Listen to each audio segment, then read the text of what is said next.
رازهای اسرارآمیز مالی زندگی من فصل 1. چه بخوای قبول کنی چه نخوای قبول بکنی، فرکانس ماه تولدت میتونه هم خوشبختت کنه هم بدبخت.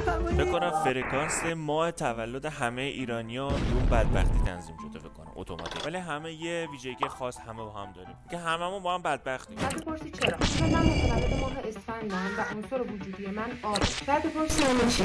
یعنی اینکه چرت و پرته.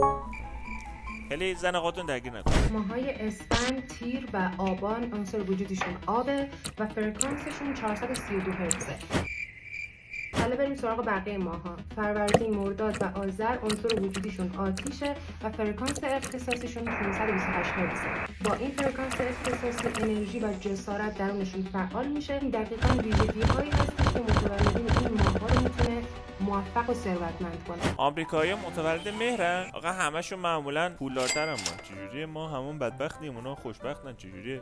اردیبهشت، شهریور و دیماه عنصر وجودیشون زمینه و فرکانس اختصاصیشون 639 هرتزه که باعث میشه صبر و قدرت مدیریت درونشون پرورش داده بشه و باعث بشه که اینها برای پول کار نکنن بلکه پول براشون کار کنن. پولی ندارن که برامون کار کنه. نداری تو چنلم عضو شو، 1 ماه فقط گوش بده. باور کن که 1 ماه نشده بهم پیام میدی، ازم تشکر میکنم.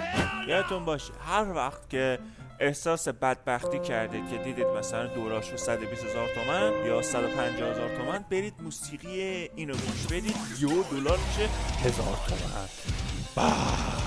اینم بهتون بگم این فرکانس شیطانی نیست. در واقع موسیقی که ما هر روز داریم گوش میدیم فکر میکنم با فرکانس 442 هرتزه که یه فرکانس شیطانیه و بدن انسان رو خیلی اذیت میکنه، باعث بیماری میشه، باعث خیلی چیزا میشه که من به خاطر همین دیگه موسیقی گوش نمیدم. یاد این جادوگرا افتادم. نه اصلا فالگیر یا دعا می‌نویسم مثلا این چیزا میگم هم فلانی استرت کرد اون شکلی. من تا جایی که میتونم اگه قراره خودم موسیقی گوش بدم تو ورزش تو خونه میخوام مثلا موسیقی بذارم سعی کنم که به جای موسیقی دیگه از ورژن‌های مختلف که برای انرژی و عنصر بدنم استفاده کنم. واقعا تاثیرشو دیدم و می‌ذارم که شما هم می‌بینید. کافیه تست کنید. خیلی روش کاربردیه. اصلا هم این روش کلاهبرداری نیست. اصلا هم نمیخوان سرتون کلاه بذارن. اصلا هم نمیخوان پولتون رو بالا بکشن. اصلا هم بلاک و ریپورت نمیخوان. تا درودی دیگر با درود.